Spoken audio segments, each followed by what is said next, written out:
Hey, I'm Riley with Knox Home Inspections. Today we're talking about septic, and there will be poop jokes. And I got Danny. What's up, Danny? Not too much, Riley. So, What do you do? I am a septic technician.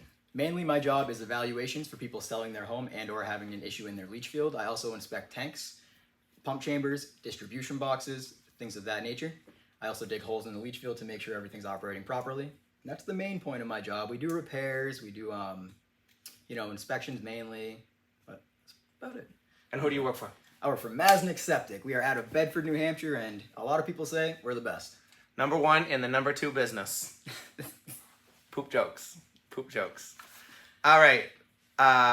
We did a septic evaluation today. Yes. We're going to go to that video, and we're going to come back, and we're going to draw a septic on the board. So, because it's kind of hard to tell. Everything's underground. Right, yeah. So we're going to draw a septic on the board. All right, y'all, Danny with Maznek Septic here. Gonna show you guys what a sludge sample is. So here's your septic tank. What this does is it just takes a core sample out of the bottom of your tank here, because we go off the solids in the bottom of the tank as opposed to the water level, because the water level is always operational unless you have an issue in your leach field up there. So let's see how full we are. All right, see what we got. So, pointing the sludge sample, there's more here. So pointing the sludge sample is we like to pump you at a quarter here. The reason behind the quarter as opposed to being up here is to give you back your maximum water retention time. Water retention time gives your solids as much time as sorry. It's okay. Water retention time gives your solids as much time to settle in the bottom of your tank as possible, so that you're not allowing too many solids to work their way into your pump chamber and or your leach field up top there. So this tank doesn't need to be pumped yet because, like I said, we pump you at a quarter. We're at about an eighth right here. I'll say let's give it a year, have somebody come out, do a sludge sample, let them know where they're at then. So as far as this tank goes, I'd say it's all set. Water level's proper, feeding into the pump chamber behind me. Let me jump out of this hole and we'll move on. So here's your pump chamber. Your pump chamber, if you want to look in here, your pump is right here. On your pump chamber, you have two floats. Your two floats, the one that's higher is your high level alarm float. The one that's lower is your on-off float. So your on-off float will flip up once your water level gets to that point, turning your pump on. Your pump will then feed your leach field. If for some reason your pump stops working, the water level will get higher and your high level alarm will kick on. You have a buzzer in your home that sounds every time that flips up. It may just be hung up on something, but 9 times out of 10, it means you have an issue with your pump and you got to get it taken care of. Electrical connections seem just fine here. They ran all the way up into this pipe right here. Use the junction box, it's sealed up. So here's your leach field. Usually with your leach field, they build it up, so it's usually a hill. It's a pretty big area. Usually they take up most of your yard. If you want to look in the hole, the type of system we have here is a stone and pipe type system. So what we look for out here is dark discoloration in your stone outside of the hole and or the fill above. I don't see any of that here. If I did, it would be black, indicating dead bacteria. We also look for ponding water in the hole. So as I dug down, no water started to fill the hole, so that's great. There's no staining in the hole, indicating to me the system has struggled over time and leached its way back down over time. So from what I can see, with the septic tank there, the pump chamber, and the leach field, I'm going to rate the system as fair. That's one of the higher ratings on the list. Let me go over the ratings. Sure. So, on a scale from 1 to 5, STAE gives us 5 criteria to work with. 1 being good, 5 being failed. It goes good, fair, poor, failing, and failed. So it's a 2 on the scale, and we would only rate it 1 if it's 2 to 3 years old. After that, it's out of the window, so by the state standard, I have to rate it fair. It's a very off-putting word, but it's higher on the list than you would think. All right, so right here, here's your candy cane vent. So systems require this when your system is down about 18 inches or so. Let's try it again. So systems require this when your system's down about 18 inches. What it does is it allows constant airflow to come through your system. So there's actually a stink pipe up on your roof of the home that allows air to come through the system, works its way into your tank, into the pump chamber, up through the pipes. And without this vent on the end of your field here, the air would have to work its way back through the system. So this just allows for constant airflow to work its way through the system, and aeration goes the whole time. All right. All right, so let's draw some systems. So let's say this is your house, right? So here's your home. The way it works is your home exits from this way, hits your septic tank. Your septic tank houses your solids. The main point in your septic tank is to keep all of your solids and the gray water working its way out to your leach field. So from the tank, we hit your distribution box. Your distribution box evenly distributes all of the gray water from the tank, into your field. So basically, These pipes are perforated at 5 and 7 the whole way down every 6 inches. The gray water works its way into the box, then it leaves these pipes. The pipes are surrounded by stone. So you got a bunch of rocks all up in this whole area around here. The stone catches the bacteria, and the, so to say, clean water leaches its way down into the ground and redistributes. So that's the top view. Basically, your tank also has 3 covers. So you have your inlet cover, your center cover, which most people normally get pumped out of, and then you have your outlet cover, which we access in case you have a septic evaluation or, like I said, that issue in the field. The inlet cover, the purpose behind that cover is actually in case you have a clog from the home to the tank. 9 times out of 10, it's a paper clog. We just take the shovel, we'll open up that cover, knock the paper out, water will start to rush right in, takes care of your problem. Perfect. So, side view. Side view. So same concept, here's your house. Leaves, comes here. And you have your tank, right? So your tank is right here, right? So in your tank, you have the water level. So that's the water level right there. Okay. Leaves again, hit your distribution box. That goes out into your field, and we'll just say this whole area right about here is just your big field. Perfect. Right. So, house to tank. In your tank, we have what are called baffles. Baffles are basically just dividers for the solids in your tank. So your septic tank's actually in 3 separate layers. We have your top layer up here. It's everything that floats, like hair, grease that you cook with, toilet paper, feminine products, things of that nature.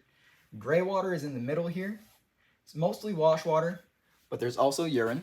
And then everything heavy like feces, we refer to it as sludge in the industry. Say poop. Poop. Poop. Poop. Everything like poop sinks to the bottom. So here's your poop. Poop. So your solids sink down. The baffles are there. They separate your solids. Every time you flush your toilet, a gallon of water will come out, smack into this first baffle. Solids will go to the bottom of the tank. It'll separate that way. On the other side of your tank, this baffle goes down about 18 inches. It's your outlet baffle. Goes down about 18 inches, only allows the gray water in the middle of the layers here to work its way up the baffle, out here, out of your outlet pipe, down to your distribution box, and from there the gray water, gets evenly distributed into your leach field. So we pump here. Some people don't know that. Some people don't know a septic. We pump the solids. Get rid of those.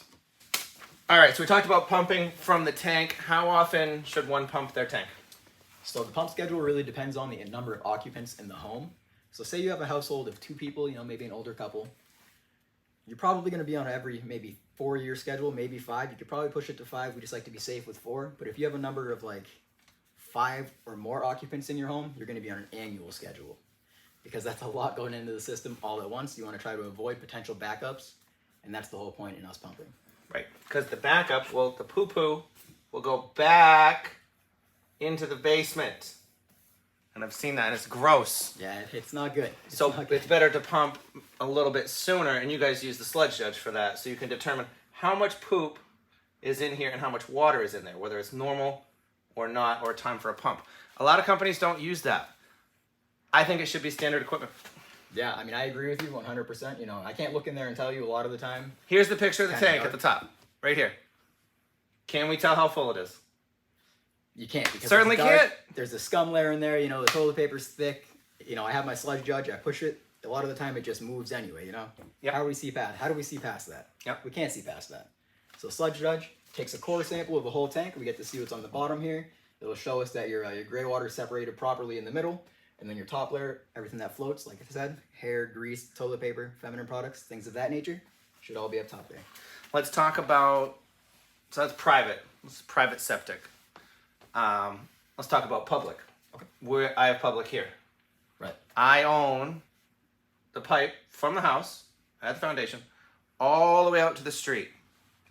A lot of people don't know that. Talk to me about a sewer scope. So sewer scope. Basically, if you're buying a home and it's in a city, you may not have a septic, but you want to get a sewer scope because you want to make sure that the line from your home to the sewer is clear because like Riley said, it is your responsibility at that point. If there is an issue further down the line, you didn't get a scope, and it's becoming an issue once you buy the home, then you're liable for that, unfortunately. And poop in the basement. Poop in the basement, and it's a pretty costly repair. It can be anywhere from $10,000+. So. More. What if you got to take out a sidewalk? Yeah. Or a deck? Depends on what's in the area there, What about tree roots? Oh, roots are a nightmare. What about, didn't they use clay? Yeah, they're using the terracotta like pipes. They also use paper wrap tar pipes. around the 50s during the war times. They started to do that. They were using all the metal for bullets, so they had to use what they had. Around now, we're kind of finding that they're starting to deteriorate and crumble. Yep. They've actually been failing a lot of those systems as of like the last year. Yep. So, yeah. Yep. Get a sewer scope. It's what, $200? What is it? Sewer scope. Yep. Through us, our scopes are actually $300. Yep.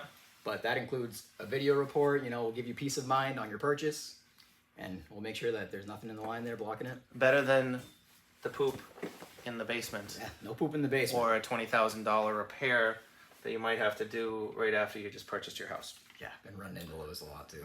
All right, so let's talk about venting. Venting. Candy canes. Yes, so the importance of your candy cane, right?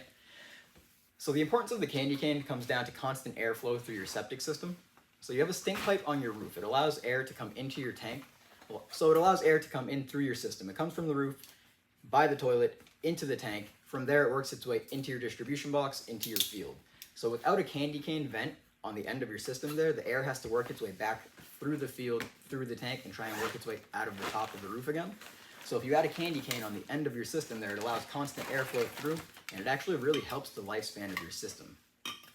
It goes all the way to the stink pipe up on the roof. Some people call it the stink pipe. Stink pipe also helps with atmospheric pressure for your traps in your house. Yes. Because you got air open here, and you got air open on the roof over here. And all your drains have traps in them in the house. If you're unvented, sometimes the water goes straight through the trap. And then you're going to smell the stuff that's in here, inside here, which is no bueno. So, my favorite metaphor for venting is to shotgun a beer. Danny likes Heineken, so we got Heineken. Danny, you can open yours. I'm going to vent mine like college. Yep. Shotgun a beer. Tastes like college. You never done this? No. You never done? No. Venting. I'm gonna put Venting. a stink pipe right here, and then you can start drinking yours, but mine's gonna be empty much faster because of venting. Hold on, let me get the hole. All right, got the vent. All right, ready? Ready. 1, 2, 3.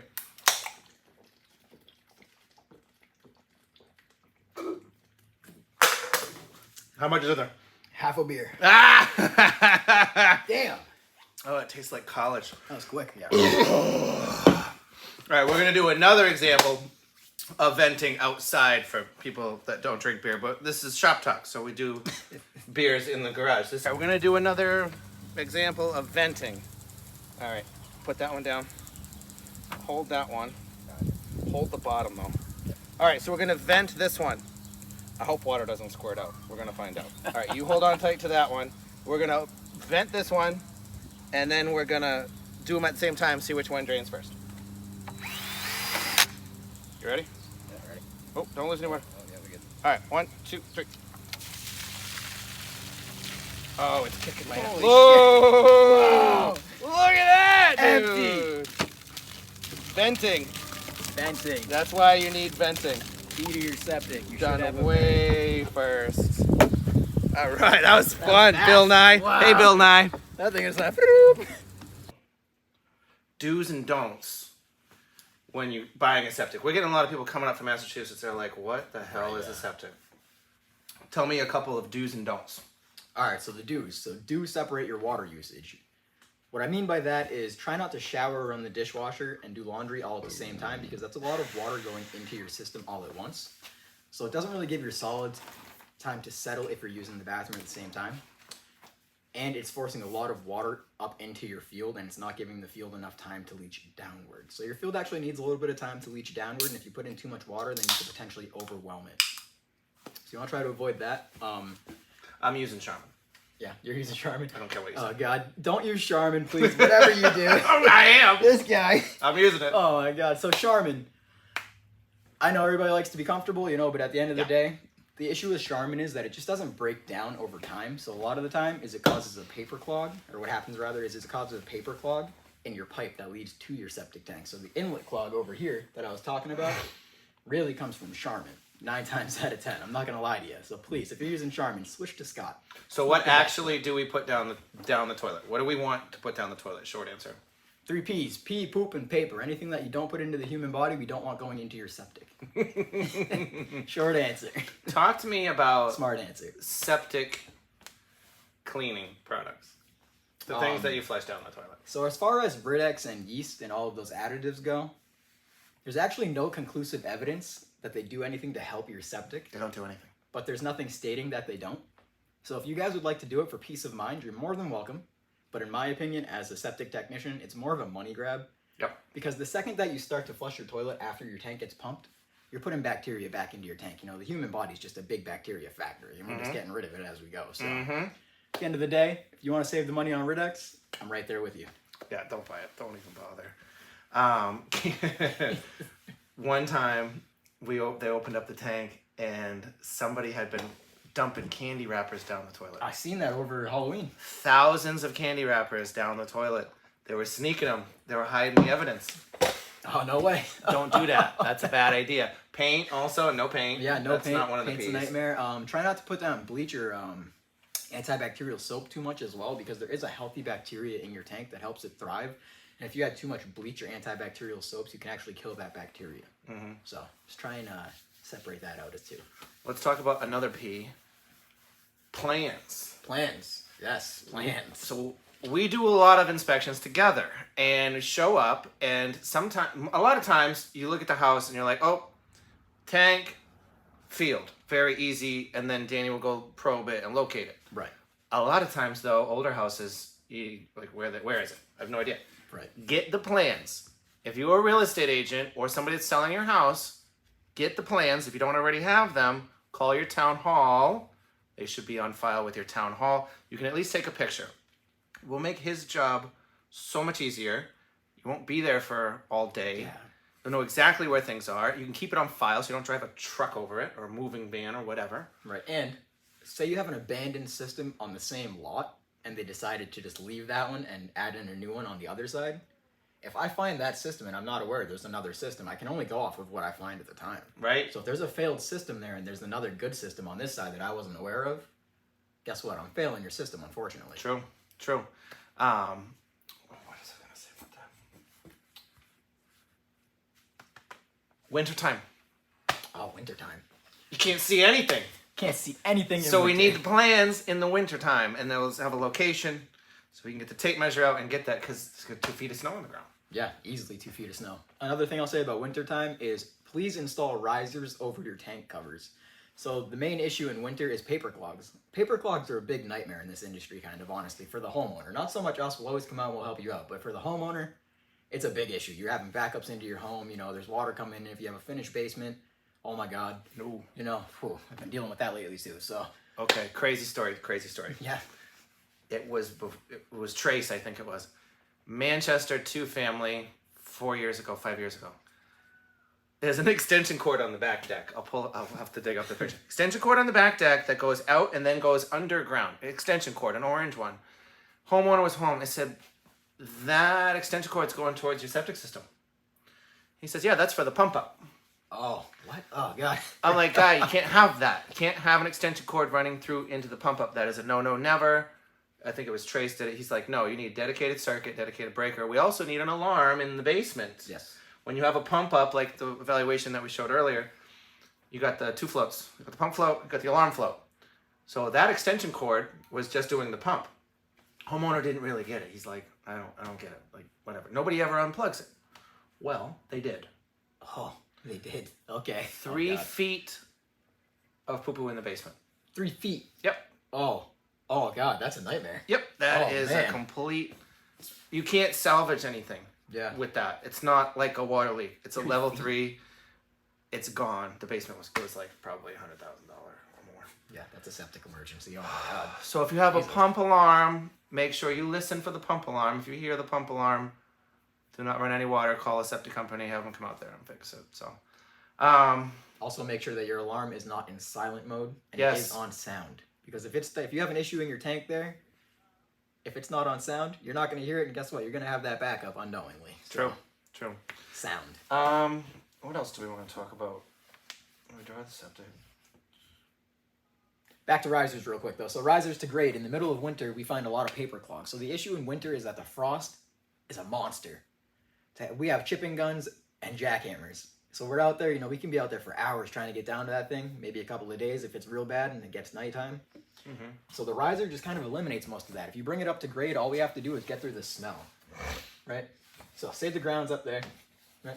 Here's your ground, bang, riser, right there, eliminates all that digging. Say you got a foot of snow up there, you know?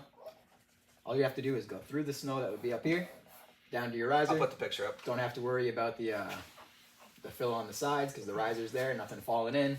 Takes up the space, eliminates most of the digging, and it's screwed in place. Don't have to worry about that. Children falling in, it won't be an issue. No pets falling in. It is secure. Good stuff. All right. Thank you guys for watching. Comment about septics down below. Poop jokes, whatever you want to do. Thank you, Danny. Yeah, of course, Ryan. All right.